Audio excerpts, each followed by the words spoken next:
ஒரு ஊரில் செல்வந்தர் ஒருவர் இருந்தார். ஒரு நாள் அவர் தன் தோட்டத்தில் விளைந்த வாழைக்குலை ஒன்றை பணியாளிடம் கொடுத்து கோவிலில் கொடுக்கச் சொன்னார். ஏழை பணியாள் எடுத்துச் செல்லும் வழியில் அவனுக்கு அதிக பசி எடுக்கவே அக்குலையிலிருந்து 2 பழங்களை பீத்துச் சாப்பிட்டு விட்டான். மீதி பழங்களை கோவிலில் கொடுத்தான். அன்றிரவு செல்வந்தர் ஒரு கனவு கண்டார். கனவில் இறைவன் வந்து, "நீ எனக்கு கொடுத்த 2 பழங்களை நான் சாப்பிட்டேன்.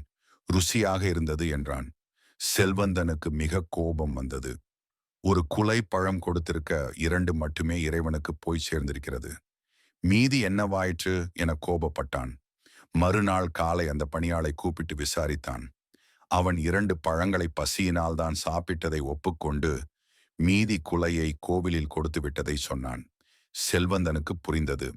அந்த ஏழை சாப்பிட்ட பழம் மட்டுமே இறைவனை சென்று அடைந்திருக்கிறது என்று. ஏழையின் சிரிப்பில் இறைவனை காண்போம்.